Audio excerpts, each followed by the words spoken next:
Kemarin Prabowo pergi ke luar negeri, pergi ke Cina, pergi ke Amerika, pergi ke Europe. Tanyaan saya kepada ibu bapak, waktu Prabowo berangkat ke Amerika, itu istana negara kosong atau ada Prabowo? Atau ada Prabowo? Kosong, karena Prabowo sedang bersilaturahmi ke luar negeri. Ibarat orang tua sedang meninggalkan anaknya mencari nafkah. Karena orang tua pertama membebani anak istrinya dengan hutang besar. Artinya Mulyono meninggalkan, Jokowi meninggalkan utang besar, bebannya Prabowo yang tanggung. Nggak apa-apa Prabowo tanggung, yang penting jadi presiden. Kata Prabowo begitu kayaknya. Ya kelihatan sekali psikologisnya. Dia bela betul ini Pupu Fafa ini. Sudahlah, apapun terjadi, yang penting saya jadi presiden. Nah, ini tidak ada harga diri. Ini dia. Saya kemarin bicara di Makassar. Kalau saya jadi ustadz dan diundang orang kafir, saya katakan, kalian ini semua adalah ahli neraka, kecuali kalian kembali kepada Aina dina indallahil Islam. Kesempatan untuk berdakwah. Begitu. Lebih baik tidak laku di pasaran dakwah. Nah, ini susahnya ustadz-ustadz ini. Popularitas. Mencari keuntungan. Mencari apa namanya. Popularitas. Mencari. Apa ya ini yang ribut sekarang? Keuntungan finansial. Kendati berebut nasab. Ada yang nasab Wali Songo, ada yang Ba'alawi, ada lagi yang baru-baru ini ngaku turunan ke-9. Saya ini dari turunan kafir, saya bangga sekali ya. Oma opa saya Holland Spreken, didikan Belanda. Dari kecil kami dididik di gereja sampai menjadi seorang pendeta. Kami bangga dari aliran, dari nasab, dari keturunan kafir. Kami bangga. Dan kami tidak mengarang-arang cerita. Bapak saya pensiunan tentara. Keluarga saya, ibu saya seorang guru. Dan kami tahu bahwa kehidupan kami adalah kehidupan penyembah berhala. Praktik okultisme. Kami melakukan musyrik kafir di hadapan Allah. Laqad kafara allazina qalu innallaha masih ibnu Maryam. Karena kami mentuhankan anak Maryam selain Allah. Berarti kafir. Kafir. Jangan bilang bukan kafir. Kafir. Jelas sekali. Kalau Hindu saya tidak berani karena tidak ada ayatnya. Tapi kalau Kristen jelas-jelas kafir. Laqad kafara allazina qalu innallaha masih ibnu Maryam. Kafirlah orang-orang yang berkata Isa anak Maryam adalah Tuhan selain Allah. Nah, jadi ibu bapak, pemandangan dan suasana di Makassar itu, hotel-hotel, rumah-rumah makan. Coba tanya bini saya ini. Kami dua maghrib itu mau makan ikan bakar di pinggir jalan. Begitu mau masuk, innalillahi, ada pohon Natal. Dek, nggak jadi kita. Kenapa Pak? Ente lihat sana. Ente lihat situ, ada Santa Claus yang tergantung-gantung itu, kafir punya. Mundur kita. Nggak jadi kita makan. Ibu bapak, kenapa kita harus keras begini? Bukan benci, bukan. Dari dulu mereka cap kami ini radikal. Dan kami tidak pernah menyerah. Masuk keluar penjara sekalipun. Sekali kebenaran itu ditegakkan, tidak akan berhenti kami. Allahu Akbar. Nah, itu baru ustadz. Sakit-sakitan. Dalam kondisi sakit. Wallahi. 3 bulan lebih saya tidak bisa. Lambung saya ini nggak bisa mengolah nasi. Coba tanya bini saya. Sakit. Lambung saya nggak bisa mengolah nasi. Diberikan nasi paling 1 sendok. Sudah kenyang. Makanan saya cuma kue. Allah masih pelihara. Allah masih berikan kesehatan. Allah masih berikan umur panjang. Karena Allah tahu bahwa pendakwa-pendakwa kita di Indonesia ini, kalau bukan penjilat, pengecut. Supaya dakwanya dimuliakan, di mana ada penjilat, di sini dia ikut. Dulu dia menjilat Jokowi. Jago-jago menjilat semua. Setelah Jokowi turun, Prabowo sekarang yang dijilat. Sama-sama 2 tokoh, 2 pemimpin negara ini buta agama. Jadi bagaimana Ustadz kesinambungan Islam ke depan? Wallahu alam. Kalau melihat generasi penerus kita ini, pendakwa-pendakwa kita, makin hari dakwah keislaman kita ini semakin turun merosot. Saya sering nonton YouTube, saya sering lihat YouTube, cuma berputar-putar pada filsafat, argumentasi, ironis, sindiran halus. Tidak berani bicara tentang hak dan batil. Tidak berani menegaskan tentang kebatilan. Yang ada ini adalah bagaimana persatuan, jaga toleransi. Semua kita harus jaga toleransi. Ini benih-benih yang ditinggalkan Joko Widodo ini 10 tahun yang silam. Tidak pernah kita sadar bahwa pendangkalan akidah, bahkan tidak menutup kemungkinan banyak umat Islam yang kemudian murtad. Tadi Pak, ini katakan tadi yang siapa itu? Si Taipudin. Ya, namanya Saipudin, tapi saya rubah menjadi Taipudin. Karena kalau orang kafir, orang Islam jadi kafir, hanya 2 argumen dia. Kalau bukan otaknya kosong, perutnya kosong. Kalau bukan karena goblok, lapar. Jadi saya namakan dia bukan Saifuddin, Taipudin. Coba tanya ibu-ibu.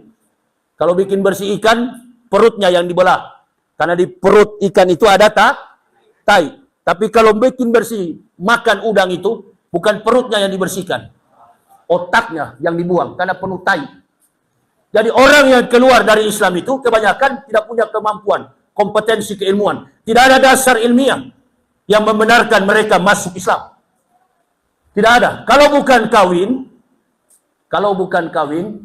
ikut-ikutan. Dari artis, kemudian terpengaruh dengan artis lain. Murtad. Termasuk si siapa ini? Sardi.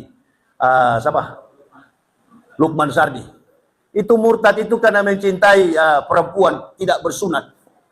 Saya satu keluarga, istri dan 3 orang anak, 11 Oktober di bulan Ramadan, kami sekeluarga masuk Islam. Saya bilang ini istri saya, anak saya, ayo kita masuk Islam. Tak boleh cuma saya sendiri. Kalau sama-sama selama ini kita beragama Kristen, ajak binimu, ajak anak-anakmu mengucapkan syahadat satu keluarga. Satu keluarga kami masuk Islam. Bukan masuk Islam karena mau nikah. Masuk Islam karena mengerti betul bagaimana konsep kebenaran yang diajarkan Al-Quran adalah konsep kebenaran yang diajarkan para nabi. Coba. Ibu bapak bicara tentang Nabi Isa. Kisah lengkap Nabi Isa itu di Bible atau di Al-Quran? Di Bible atau di Al-Quran? Bahkan kisah tentang ibunya Nabi Isa tercatat sebagai surat Maryam. Ini ajaran yang paling lengkap. 8 tahun saya mengutak-atik, mempelajari isi daripada kebenaran Al-Quran. 8 tahun. Saya pelajari diam-diam setiap kalimat teori Bible, Old and New Testament, perjanjian lama dan perjanjian baru. Saya bandingkan dengan Holy Quran. Setiap kalimat dalam Al-Quran, saya cari pembenarannya. Apakah Nabi Ibrahim pernah menyebut Isa? Bagaimana sejarah menceritakan tentang kewibawaan Isa dalam Al-Quran? Perspektif Quran menceritakan tentang kepribadian Al-Masih. Dan apakah Al-Masih, Isa, pernah menyinggung atau menyebut nama Nabi Muhammad di dalam Quran dan Holy Bible? Akan saya cari. Saya temukan semuanya di dalam Bible Kristen, perjanjian baru. Yohanes pasal 14, ayat 15 dan seterusnya. Di situ dikatakan Yesus menjanjikan penghibur. Akan datang di tengah-tengah kamu seorang penolong, yakni Roh Kudus. Yang dijanjikan seorang penolong, tapi yang datang adalah Roh Kudus. Saya periksa dalam kitab Talmud Bani Israel. Karena ada 3 agama besar di dunia. Yudaisme, Kristen, dan Islam. Saya cari manuskripnya tentang siapa Roh Kudus. Roh Kudus ini kalau dalam bahasa Ibrani disebut dengan Ruach HaKodesh. Ruach HaKodesh. Roh Kudus. Saya cari tahu apakah betul ini adalah Roh Kudus. Roh Kudus itu adalah hembusan angin. Dan kami mencari tahu dalam kamus besar bahwa dalam bahasa Talmud Israel, bahasa Israel, abjad daripada bahasa Ibrani itu hampir sama dengan abjad hijaiyah. Kalau kita orang Islam menyebut alif, orang Yahudi menyebutnya alef. Kalau kita menyebut ba, mereka menyebut bet. Alef, bet, gimel, dalet, he. Wow, sayin, ket, tet, yot, kaf, lamet, mem, nun, samek, ayin, pesade, kofresi, shin, tong. 22 abjad ini yang menjelaskan kepada saya, ternyata orang yang dimaksud itu adalah Ahmad bin Abdullah. Ahmad. Sampai sekarang Yahudi pakai di tembok ratapan. Coba. Nanti habis saya ceramah, ibu bapak punya Android. Buktikan apa yang saya katakan ini. Di tembok ratapan Wailing Work, ketika orang Yahudi bersama dengan pemerintah yang ada sekarang di Israel, Perdana Menteri Benyamin Netanyahu dan pasukan-pasukan iblisnya, Israel Defense Forces, IDF. Ketika mereka akan bertempur atau usai bertempur, mereka datang ke Wailing Work. Lalu mereka meratap, Adonai Yismorka Mikora, Yesemor etnap seta Mikora, Adonai Yismorka, kaufu eka me'ata we'at olamin. Di ujung pengakuan syahadat ini, mereka sebut, Hikkoman Takim. Dekola Muhammadin. Jadi orang Yahudi pun mengakui bahkan berharap syafaat daripada Nabi tercinta Rasulullah Muhammad sallallahu alaihi wasallam. Makanya ibu bapak, ustadz-ustadz ini jangan salah menerangkan tentang perang yang berkecamuk di Israel. Perang yang sedang terjadi di Israel ini sudah setahun lebih, bukan perang agama. Ada 3 agama di sana hidup rukun dan damai, Yudaisme, Kristen, dan Islam. Tapi yang paling dekat pergaulannya dengan orang-orang Yahudi adalah orang Islam. Kalau Kristen bagaimana Ustaz? Allahu Akbar. Jangankan agama Kristen, orang Kristen punya langkah di mana mereka melakukan Via Dolorosa, jalan salib, ya, mereka melakukan perayaan jalan salib, Via Dolorosa, langkah dan kaki mereka diludahi oleh orang Yahudi. Karena orang Yahudi menganggap Kristen itu nasoro, najasak. Kristen itu najis. Sedangkan orang Islam dianggap sebagai saudara. Makanya ibu bapak perhatikan, yang korban di Timur Tengah di Palestina itu, justru yang paling banyak adalah rabi-rabi Yahudi. Pemimpin-pemimpin Yahudi. So sistem ini yang agak, ini keras.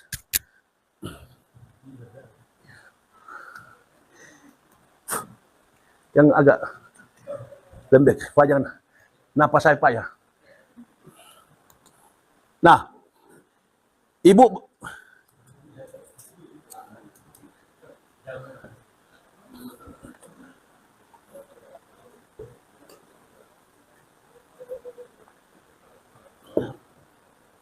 saya paling senang kalau ceramah tidak cocok saya pakai. Ini kayaknya kadang-kadang tidak mampu ini yang begini dengan di kuping. Paling bagus saya kalau yang pegang. Ya. Ini sini Pak Ji. Ah ini. Oh bukan ini. Tak kuat juga ini. Jadi ibu bapak mesti tahu bahwa isu yang berkembang di dunia ini seolah-olah yang menjadi korban itu hanya orang Islam. Salah. Yang jadi korban itu bukan cuma Islam. Kristen, Katolik, Ortodoks, Evangelism, dan juga rabi-rabi Yahudi. Ini biadabnya IDF, Israel Defense Forces. Tentara-tentara Israel inilah bersama Benyamin Netanyahu. Ini iblis semua. Jadi di sana itu adalah tragedi kemanusiaan yang tidak ada hubungannya antara perang agama. Tidak ada hubungannya. Nah, cuman kedekatan pergaulan antara 3 agama ini, yang paling dekat dengan Islam adalah, yang paling dekat dengan Israel adalah Islam. Sedangkan orang Kristen, nggak ada yang mau berteman. Nggak ada. Coba tanya pendeta-pendeta di dunia ini. Kalau mereka ke Israel, apa mereka berteman dengan para rabi Yahudi? Tidak. Jangankan berteman, napas mereka pun dianggap najis. Ibu bapak mesti tahu, orang Yahudi ini dalam mempertahankan toharoh, warok, mukopapa, mugolajo, mutawasito, kalau kita belajar ta'lim muta'alim, najis kecil, najis besar, najis sedang, maka saya akan menyimpulkan bahwa orang Yahudi ini justru lebih fanatis mempertahankan soal kenajisan. Contoh, kalau ada wanita haid, kita tidak boleh datang ke masjid. Orang Yahudi bukan cuma tidak boleh ke masjid, tidak boleh masuk ke rumah. Dibuatkan pondok kecil di samping rumah. Kalau setiap rumah ada pondok kecil, berarti ada anak gadis di pondok itu. Nah, inilah yang kemudian dianggap bahwa wanita yang berzina harus dirajam dengan batu. Kalau ada wanita berzina, wanita hamil tanpa suami, rajam dengan batu. Yang kedua, ketemu orang kusta, rajam dengan batu. Yang ketiga, ketemu anjing, rajam dengan batu. Anjing, orang kusta, perempuan berzina dianggap najis. Nah, pada waktu itu, kepala pengadilan agama bernama Kayafas, orang Yahudi. Raja mereka adalah Herodes, wali kota mereka orang Romawi, Pontius Pilatus. Mereka ajukan gugatan kepada pengadilan. Di sana ada perempuan hamil. Ini akhir tahun, tetapi juga Natalnya kafir. Saya mau jelaskan kepada ibu bapak supaya ada di antara kita yang mau ikut Natal, nggak jadi. Artinya yang mau murtad, nggak jadi murtad. Begitu. Tangkap si Maryam itu. Dia berdiam selama berbulan-bulan, perutnya makin membengkak. Tanya, siapa yang menghamili? Ada satu golongan orang-orang kecil pelihat bintang. Di kalangan Kristen disebut dengan orang-orang Majus. Di kalangan Islam disebut Majusi. Ini orang-orang yang suka melihat bintang, astronom. Begitu datang pemerintah, hei Maryam, tibalah saatnya kami ingin menanyakan, siapa yang menghamili Anda? Demi Allah, wallahi kata Maryam, tidak ada seorang laki-laki pun kenal dengan kami. Tidak ada seorang laki-laki pun yang bersahabat dengan kami, berteman. Tidak pernah kami disentuh sedikit pun. Karena desakan orang Yahudi begitu kuat, mereka paksakan Maryam untuk mengaku. Tengah-tengah malam Maryam tidak tahan dengan desakan ini, dia lari. Dia berdiam di bawah pohon korma. Ini yang kemudian Kristen bikin cerita dongeng, taruh di kandang binatang. Ibu bapak coba jalan-jalan ke Israel. Ada orang Israel punya kandang. Biri-biri, kambing, domba, lembu, dan sapi dilepas di tengah-tengah hutan belantara, dilepas di gunung-gunung berbatu-batu. Tidak ada kandang. Oh, cerita omong kosong luar biasa ini. Tersesat orang-orang kafir ini. Ini dia. Tangkap. Cari Maryam, selidiki dia. Tanya siapa yang menghamili dia. Datanglah malaikat namanya Ruhul Quds. Dalam bahasa Ibrani, Ruach HaKodisi atau Ruhul Quds itu adalah malaikat Jibril. Maryam, kembalilah. Pulang saja ke rumahmu, karena sudah waktunya Anda bersalin. Kembalilah Maryam pulang ke kampung halamannya. Pulang dia dengan dibimbing oleh malaikat Israel. Sampai di rumah, dua orang suami istri yang menjaga persalinan Maryam, Ananias dan Safira. Saya bukan Kristen, tapi saya hafal istilah nama-nama mereka. Pendeta Kristen pun gak hafal, saya hafal tahu persis. Sampai rumahnya Isa dilahirkan, saya tahu. Di Bait Lam, rumah roti, atau kita sebut dalam bahasa orang awam, Bethlehem. Tadi saya baca di pagar gereja itu, di Angkatan Laut. Kita pergi sama-sama ke Bethlehem. Bethlehem mana? Bethlehem mana? Kamu dianggap kafir di sana. Itu. Ya, beda dengan kita. Orang berselisih. Orang bertanya, Ustadz, ini ada keturunan Habaib, ini bukan. Bagaimana menurut Ustadz? Ustadz ikut Wali Songo atau Habaib? Saya bilang begini, jawabannya, there is a big picture on the back. Ya, kamu orang Islam, tapi tidak tahu menjaga rahasia sesama Muslim. Bagaimana doa kita kepada Allah Subhanahu wa Ta'ala? Ya Allah, lindungilah Nabi Muhammad, anak cucu dan para sahabat. Ada enggak para habaib? Ada nggak anak cucu? Kenapa sekarang baru ribut? Ya, 500 tahun kita bergulat, Islam menang. Islam dimuliakan karena persatuan antara Wali Songo dan Mbak Alawi. Kalian sendiri yang bangun Islam, kalian yang hancurkan. Al-Islamu mahjubun bil muslimin. Islam dirusak oleh orang Islam sendiri. Tidak tahu menjaga rahasia. Ini permainan siapa? There is a big picture on the back. Ada gambar besar di belakang sana untuk menenggelamkan, menghancurkan Islam Indonesia. Supaya tidak muncul. Karena tidak ada Islam yang paling baik, Islam yang paling santun, Islam yang paling toleran, Islam yang paling berdedikasi, dan Islam yang paling berkompeten. Kecuali Islam Indonesia. Saya baru pulang dari Malaysia. Bulan lalu saya baru pulang di Malaysia. Saya tidur di rumahnya Datuk Yahya. Sama nama dengan saya. Beliau tokoh besar di Malaysia. Anwar Ibrahim pun dimaki-maki sama beliau. Karena kawan. Mereka dekatan rumah. Rumahnya besar sekali. Dia bilang, Mr. Yahya, nanti malam tidur di rumah saya. Ratusan kamarnya. Tidur di mana saya, Datuk? Ada kamar yang saya nanti bawa Pak Yahya tidur di tempat saya. Ustadz Yahya tidur. Ustadz tidur di tempat Presiden Ustadz tidur. Presiden mana, Datuk? Soekarno? Bukan. Soeharto? Bukan. SBY? Bukan. Habibie? Bukan. Susilo Bambang Yudhoyono? Bukan. Presiden yang sekarang. Presiden jujur, presiden sederhana, presiden yang paling santun. Namanya Joko Widodo. Datuk salah. Was wrong, mistakes. Itu presiden paling rusak di Indonesia. Gara-gara dia, kita menderita sampai hari ini 10 tahun. Dan kami para ustadz ditangkap tanpa kasus pidana. Jadi Datuk salah. Orang Malaysia begini dekat. Tidak tahu kalau presiden kita ini rusak. Ini Mulyono ini. Iya, saya tidak tahu musola ini pro Jokowi atau tidak. Tapi ini kebenaran. Tidak peduli. Tidak peduli. Kalau kebenaran, katakan. Katakan. Jangan di karang-karang cerita. Saya bilang Datuk sudah salah. Masa Mr. Yahya? Telepon dia, nanti saya bicara. Ada nomor HP-nya? Ada. Silakan telepon, nanti saya bicara dia. Saya di sana tanggal 11 sampai tanggal 15 Oktober. 5 hari lagi, Jokowi itu sudah mau turun. Sekarang dia berikan tongkat estafet itu kepada anaknya. Ini Fufu Fafa ini. Ini Gibran. Pidato tidak mempunyai konteks dan teks yang baik. Sudah ketahuan dari awal.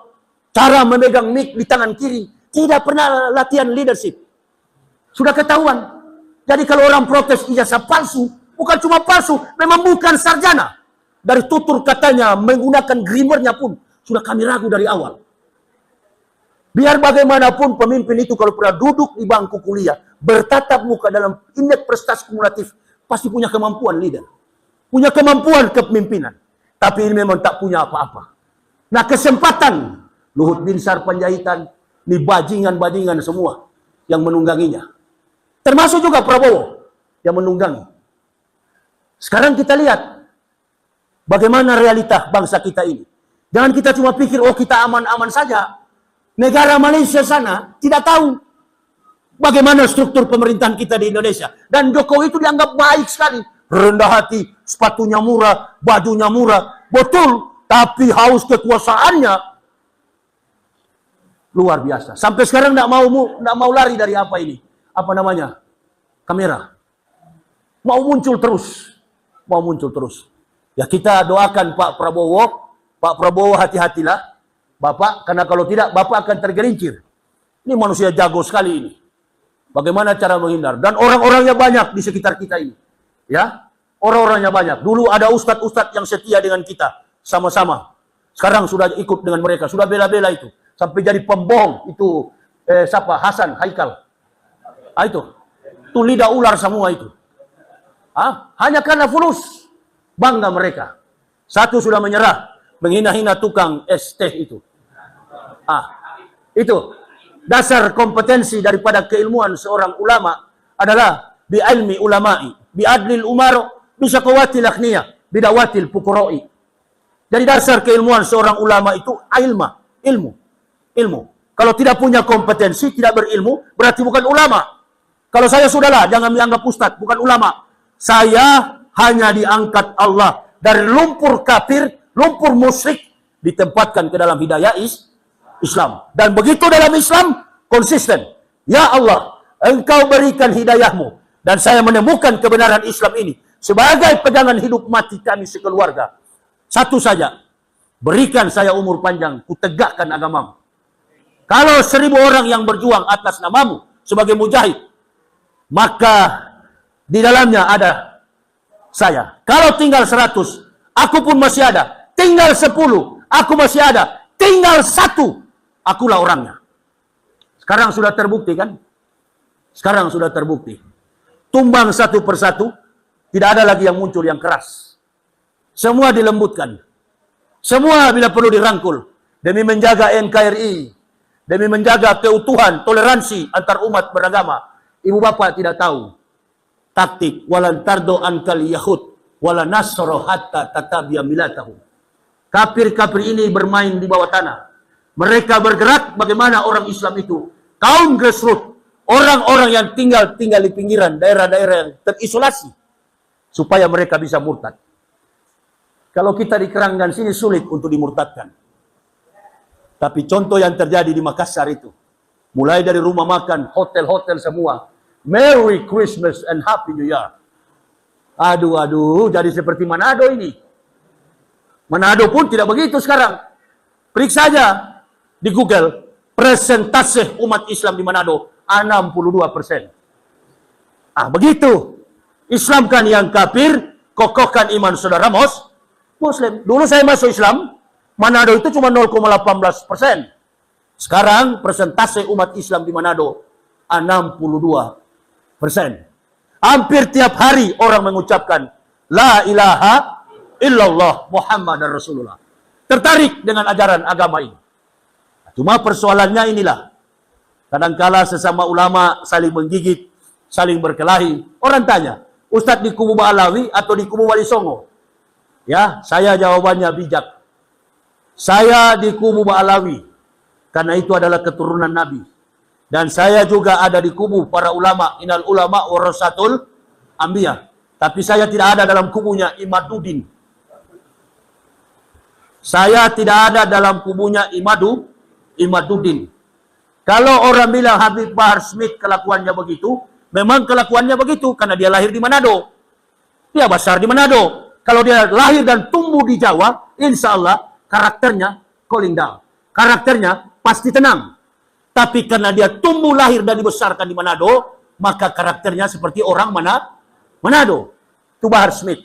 Habib Bahar Smith. Saya sudah remaja, dia masih anak kecil. Rambutnya memang selalu panjang begitu. Jadi orang mencari tahu, mencari kelemahan Bahar Smith. Ketika dia melakukan hal-hal negatif, Habib Rizik Syihab yang dibawa kemana-mana. Yang dilempar kemana-mana. Ibu bapak tahu, terakhir kami satu penjara. Penjara kami bukan di atas tanah, di bawah tanah. Bareskrim Mabes Polri. Sampai penyakit yang tidak pernah saya derita. 2022, saya keluar dari penjara. Penyakit itu nggak sembuh-sembuh sampai sekarang. Dokter bilang pembengkakan jantung, dokter bilang lambung, macam-macam penyakit. Saya bertahan sampai hari ini, ibu bapak. Belum lagi kawan-kawan saya yang tewas di dalam penjara.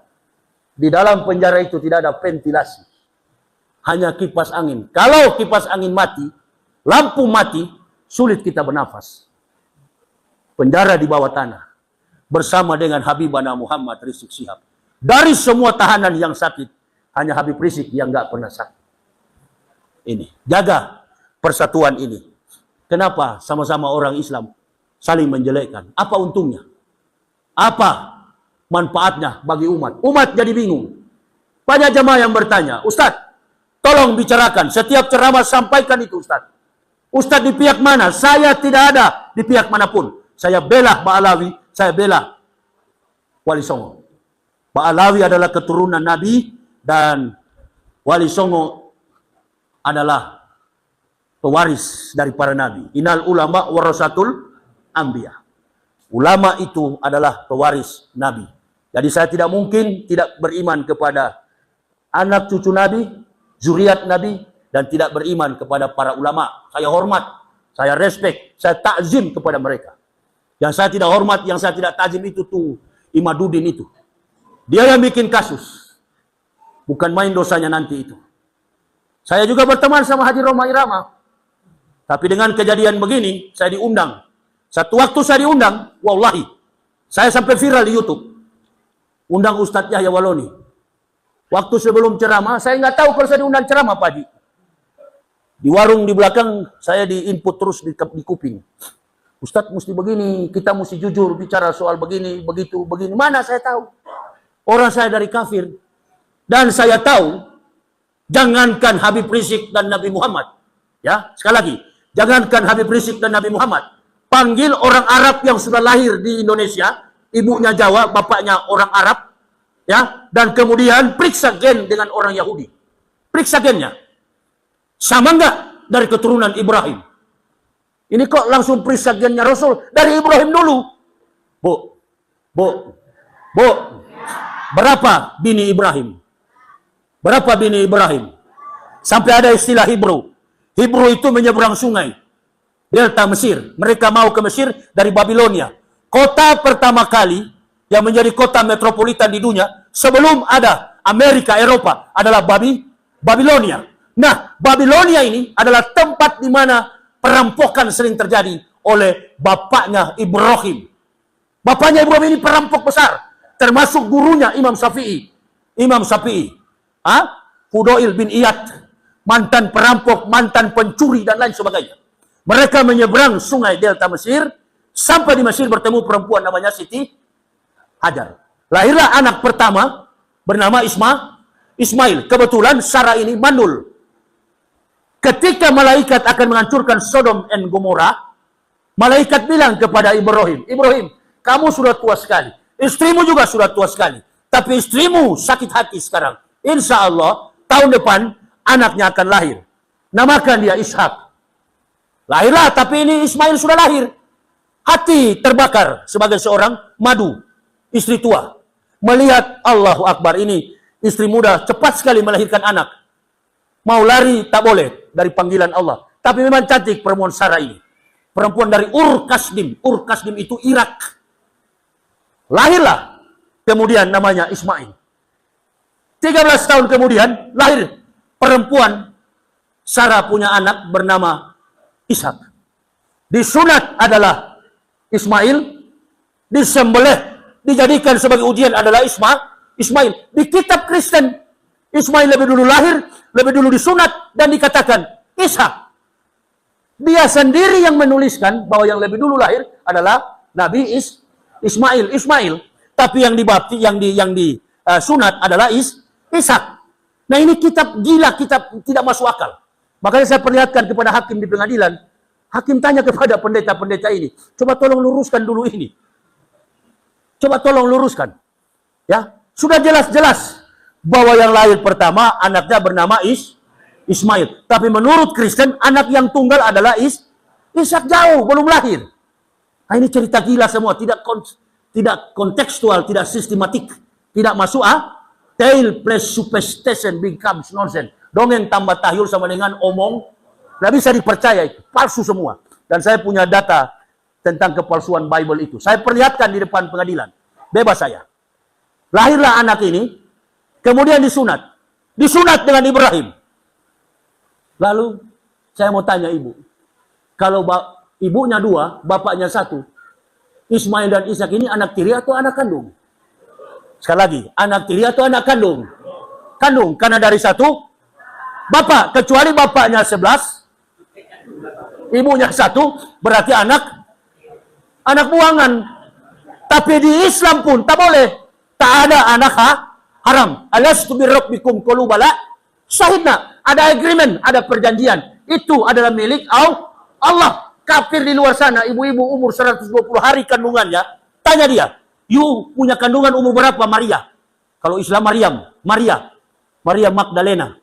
Oh, usia saya 4 bulan, kata dokter. 4 kali 3, 120. Berarti sudah terjadi agreement. Allah sudah datang. Ruh sudah bicara kepada janin ini. Hei Yahya Waloni, kamu adalah ciptaan kami adalah penciptamu. Lalu saya dari dalam rahim, ibu saya menjawab, Kolubala, kami akan menyembahmu. Sekarang pertanyaannya, waktu saya masuk Islam, pindah agama atau kembali? Pindah agama atau kembali? Kembali kepada fitrah, bukan pindah agama. Karena dari kandungan, saya sudah mengatakan, kolubala. Jadi tidak ada orang yang pindah agama. Kecuali dari Islam, pindah ke Kristen, itu betul-betul bajingan mur. Makanya kalau orang dapat hidayah, jangan panggil mu'alaf. Mu'alaf itu nggak konsisten. Satu hari ini beriman, besok sudah kafir lagi. Itu mu'alaf kadang-kadang bikin malu itu. Saya tidak pernah kalau ada panitia bilang, Ustadz Yahya ini mu'alaf. Pasti saya hajar tuh panitia itu. Saya buka mu'alaf, tidak ada konteks mu'alaf. Mayak dilau fahuwal muhtadin, wa mayutlil faulaika humul khasirun. Jadi tidak ada mu'alaf, yang ada muhtadin. Muhtadin orang yang mendapat petunjuk, hidayah. Murtadin orang yang keluar, ro dan ha. Muhtadin mendapat petunjuk, yang keluar dari petunjuk adalah contohnya Taipudin di Amerika itu. Itu. Jadi sudah jelas ya. Saya dan istri anak bukan pindah agama. Our family never can put our belief but coming back to the truth. Tapi pulang pada kebenaran. Jadi bukan pindah agama, kembali pada kebenaran. Orang kafir sakit hati sekali. Dan kalau sudah pindah, kalau sudah tersusun kehidupan keluarga Islami dengan baik, ajarkan anak istri kita untuk beriman kepada Allah. Belajar Quran, belajar hadis sebaik-baik mungkin. Agar Allah tambahkan hidayah itu dengan ketakwaan. Ini yang kami lakukan satu keluarga. Alhamdulillah, sampai hari ini kami tetap konsisten menegakkan Islam. Walau dalam kondisi kehidupan kami yang kurang sehat. Ya, ini tadi bapak-bapak, ibu-ibu sudah menunggu lama. Saya tadi malam, tengah malam baru bisa tidur. Karena pesawat kami ditunda berapa kali. Insya Allah di bulan Ramadan yang sudah semakin dekat, beberapa bulan lagi kita akan masuki bulan suci Ramadan. Mudah-mudahan Allah panjangkan umur kita, Allah sehatkan umur kita, dan kita diberi rahmat untuk memasuki bulan suci Ramadan sampai pada hari yang fitrah. Insya Allah kami akan datang Pak Haji kalau di sini melaksanakan sholat tarawih, ya kasih tahu saja, Ustaz kita tarawih di sini. Insya Allah kami bisa ikut bersama, ya sambil memberikan, karena kebanyakan banyak orang yang belum tahu kapan Injil diturunkan. Ramadan pertama itu kitab apa yang Allah turunkan setelah 700 tahun, apa yang diturunkan sampai kepada kitab yang namanya Al-Furqan. Al-Furqan, penyempurna antara hak dan batil. Itu belum banyak yang tahu rahasia diturunkannya kitab-kitab samawi. Jadi semua kitab termasuk Injil Isa alaihissalam diturunkan pada malam ke-18 Ramadan. Malam ke-18 Ramadan. Jadi malam ke-18 Ramadan itulah Allah turunkan kepada Isa Injil. Semua firman Allah diturunkan pada bulan Ramadan, bulan yang panas. Diwajibkan bagi kita untuk berpuasa, menahan lapar, menahan haus, dan menerima daripada panggilan berita ini. Dan orang kafir yang tidak beriman pun mendapat berkah dari saum kita, dari puasa kita. Kalau ibu bapak bertanya, Ustadz, adakah orang kafir puasa? Oh ya.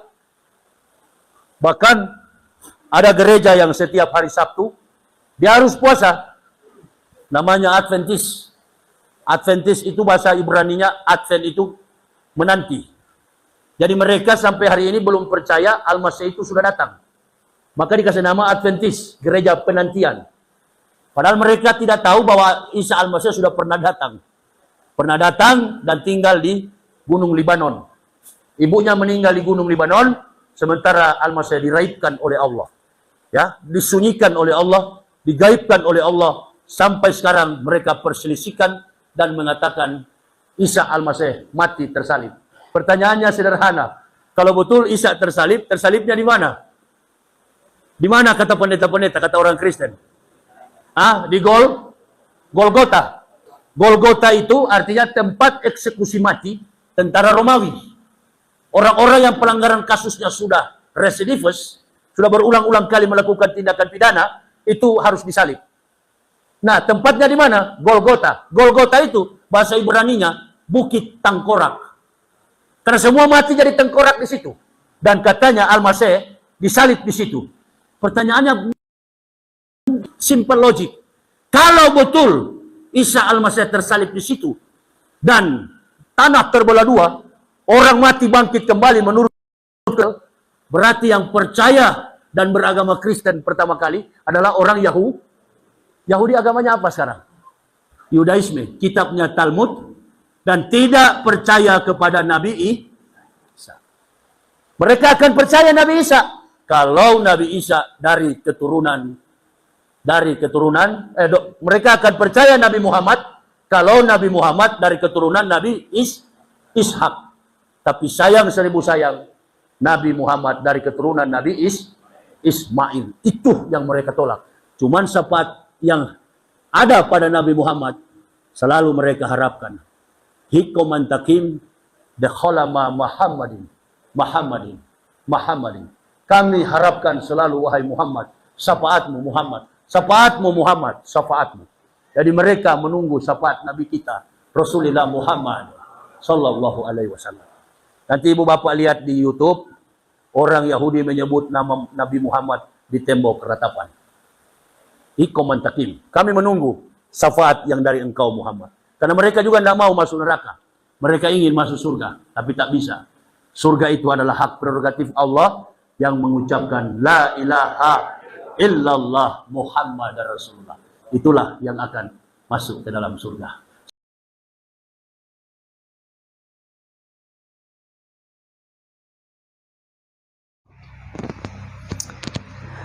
Assalamualaikum warahmatullahi wabarakatuh. Baik teman-teman semua, berjumpa kembali dengan saya di channel ini. Nah, teman-teman, apa kabar teman-teman semua? Mudah-mudahan teman-teman semua selalu dalam keadaan sehat walafiat. Amin ya robbal alamin. Baik teman-teman, pada kesempatan ini saya akan kembali lagi memberikan tutorial cara edit video ya. Nah kali ini yang saya ingin bagikan adalah cara memberikan efek transisi pada sebuah video agar video tersebut terlihat menarik dan enak ketika dilihat itu teman-teman ya. Nah yaitu cara menambahkan efek transisi pada video agar video itu terlihat lebih menarik itu teman-teman ya. Nah teman-teman, saya harus katakan berulang-ulang saya katakan dari awal sampai saat ini bahwa tutorial ini dikhususkan bagi teman-teman yang masih pemula yang ingin belajar cara mengedit video maupun foto. Nah, kalau yang sudah pro, yang sudah mahir, yang sudah ahli ya tidak lagi membutuhkan tutorial yang seperti ini.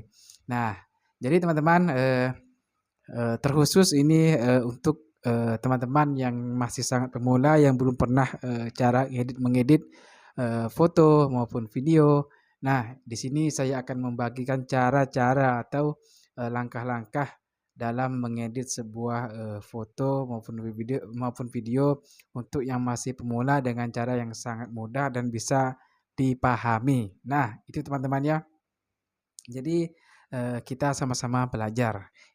Saya memiliki sedikit ilmu dan saya bagikan kepada teman-teman yang masih pemula. Baik teman-teman, seperti apa caranya, tutorialnya? Mari langsung saja kita ke videonya. Baik teman-teman semua, di sini teman-teman saya anggap sudah memiliki aplikasi yang bernama KineMaster teman-teman ya. Bagi teman-teman yang baru melihat video ini, baru melihat channel ini, persilakan teman-teman mengunduh terlebih dahulu aplikasi yang bernama KineMaster. Nah, sangat banyak teman-teman ya. Di Google Play Store maupun di situs-situs lainnya, tinggal teman-teman cari aja aplikasinya. Nah, teman-teman, kali ini kita langsung saja kita buka aplikasi KineMaster, teman-teman ya. Nah, di sini saya sudah mengimport videonya. Nah, saya anggap bahwa teman-teman semua sudah tahu caranya, langkahnya, cara mengimport atau memasukkan video ke aplikasi KineMaster, teman-teman ya. Kalau teman-teman yang sudah mengikuti saya dari awal sih, insya Allah pasti tahu teman-teman ya. Nah, di sini saya sudah menyiapkan videonya. Ini kebetulan saya menggunakan video saya sendiri. Nah, seperti ini teman-teman ya. Coba kita play terlebih dahulu. Nah, videonya seperti ini teman-teman. Seperti ini ya teman-teman. Nah, sebenarnya video itu bebas apa saja sih. Apa saja videonya, apa aja videonya. Mohon maaf teman-teman agak belepotan ya karena belum fase ya. Mudah-mudahan teman-teman bisa memahami lah ya. Nah, jadi seperti ini. Ini hanya sekedar contoh teman-teman ya. Ini hanya sekedar contoh. Teman-teman bisa menggunakan video apa saja sekreatif teman-teman sendiri. Nah, kali ini saya akan menambahkan video transisi. Nah, bagaimana sih caranya? Nah, di sini kan ini video sudah saya potong-potong teman-teman ya. Nah, di sini ada sini. Coba saya zoom terlebih dahulu perbesar. Nah, di sini pas di tengah ini teman-teman. Pas di tengah yang ini. Nah, ini kan potongan video. Ini juga potongan dari video. Nah, caranya untuk menambahkan transisi kita langsung saja kita klik yang ini teman-teman. Yang pas pemisah ini. Pas di foto terpisah ini. Nah, caranya kita klik aja. Nah, di sini kan banyak efek transisi teman-teman ya. Sini banyak ada travel activity, tag transisi, sentimental misalkan. Nah, ini banyak. Nah, kita coba teman-teman satu persatu teman-teman ya. Satu persatu dari travel ini apa sih? Coba kita lihat. Seperti apa dia. Nah, coba kita play. Oh, ternyata seperti itu teman-teman ya. Jadi kalau menurut saya sih kurang menarik teman-teman ya. Coba yang kita teks ini seperti apa dia. Oh, dia akan ada tagnya. Ya. Saya sih jarang menggunakan ini teman-teman ya. Ya. Nah, seperti itu. Nah, kalau saya sih jarang menggunakan yang seperti ini teman-teman ya. Nah ini. Oh, banyak teman-teman ya. Nah, tinggal kita cari aja yang mana yang menurut teman-teman bagus atau sesuai dengan videonya atau sesuai dengan selera teman-teman. Nah, kalau saya teman-teman menggunakan yang ini teman-teman, yang ini klasik transisi ini yang transisi favorit saya teman-teman ya. Karena begini dia. Nah, coba kita lihat. Nah, efeknya akan ada zoomnya teman-teman. Coba kita play ya. Nah, ada zoomnya. Kalau kita yang ini, yang satunya ini, coba kita play. Nah, dia akan ada gelapnya teman-teman ya. Nah, coba kita yang crossfade ini. Nah, coba kita tes. Nah, mantap teman-teman ya. Ini salah satu transisi favorit saya teman-teman ya. Coba di sini juga ada 3D transition. Kalau teman-teman suka boleh dicoba yang seperti ini. Coba kita yang seperti box ini. Nah, dia akan seperti box teman-teman ya. Nah, coba yang ini. Nah, wih keren teman-teman ya. Nih, coba kita play. Wis, mantap teman-teman ya. Nah, nanti di sini juga teman-teman bisa teman-teman tambahin juga. Misalkan di kelas 3D, di 3D 3D transition. Coba yang ini. Nah, yang ini juga pokoknya teman-teman ulik-ulik sendiri lah teman-teman ya. Teman-teman ngulik-ulik sendiri yang mana yang sesuai dengan video teman-teman atau sesuai dengan selera teman-teman lah. Nah, wis, coba kita play dari awal teman-teman ya. seperti apa dia transisinya ya. Wih, kita coba lagi satunya. Wih, keren teman-teman ya. Nah, ini juga kalau teman-teman masih kurang kurang menarik, teman-teman tinggal klik lagi.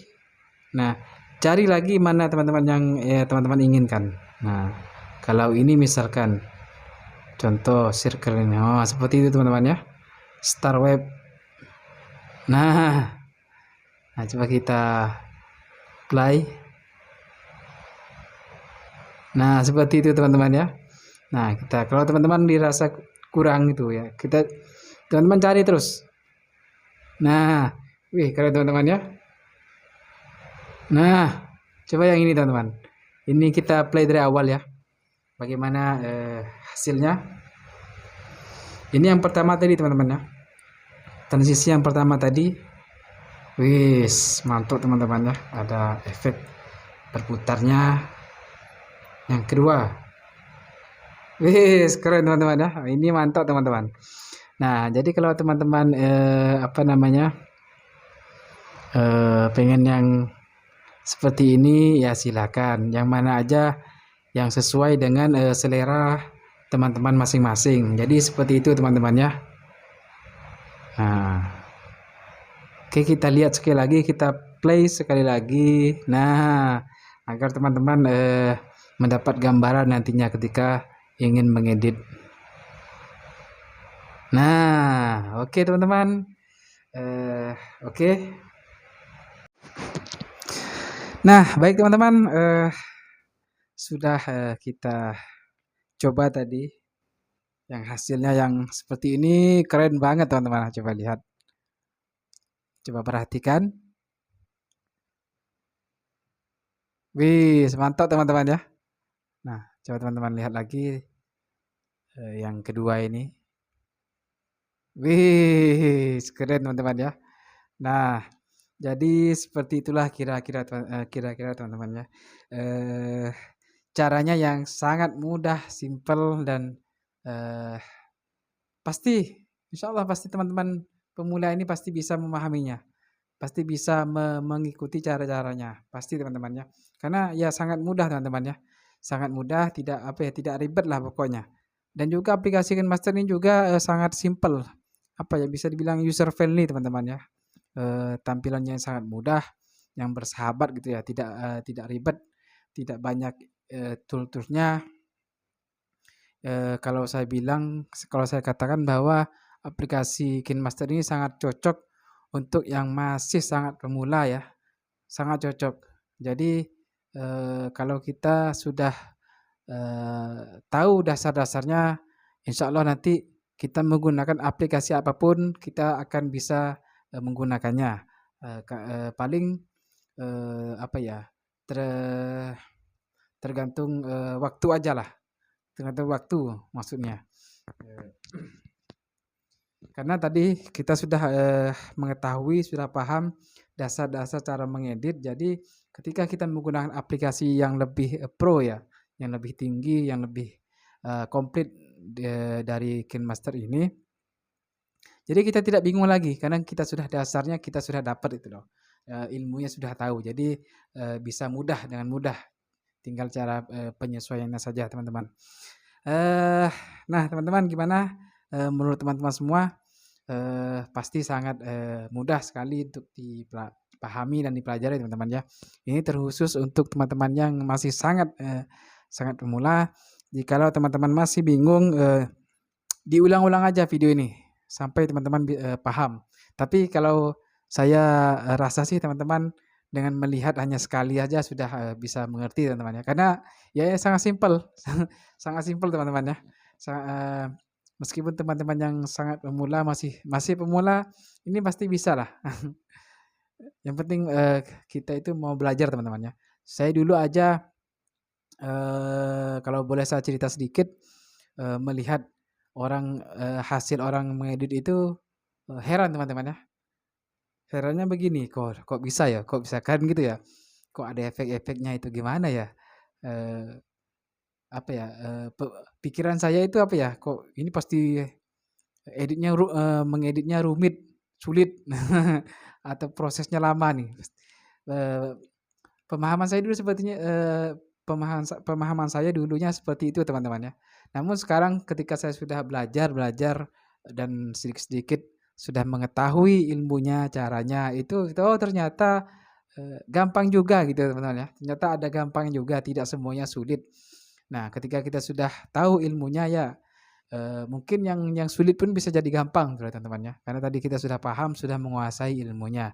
Nah, jadi seperti itulah teman-teman ya. Baik, teman-teman, mudah-mudahan, video yang singkat ini yang, tutorial yang, sederhana ini, mudah-mudahan bisa memberikan manfaat kepada teman-teman semua yang masih sangat, pemula, yang ingin belajar, mengedit video maupun, foto teman-teman ya. Nah teman-teman, mungkin, cukup sampai di sini, saya ucapkan terima kasih banyak sudah menonton video ini dari awal sampai akhir, mudah-mudahan juga, channel ini bisa bermanfaat dan saya ucapkan juga terima kasih kepada teman-teman yang sudah mensupport atau mendukung channel ini, eee, karena, dengan support-nya atau dukungan teman-teman semua, channel ini akan bisa berkembang teman-teman ya. Tanpa teman-teman support, nah channel ini mungkin sulit akan berkembang. Tapi dengan, dukungan teman-teman semua, insya Allah channel ini akan bisa lebih berkembang teman-teman. Jadi sekali lagi saya ucapkan banyak, terima kasih kepada teman-teman semua atas dukungannya, atas, sudah menonton, video ini dari awal sampai akhir.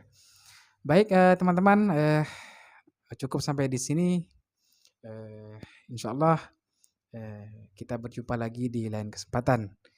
Baik teman-teman, saya akhiri. Assalamualaikum warahmatullahi wabarakatuh.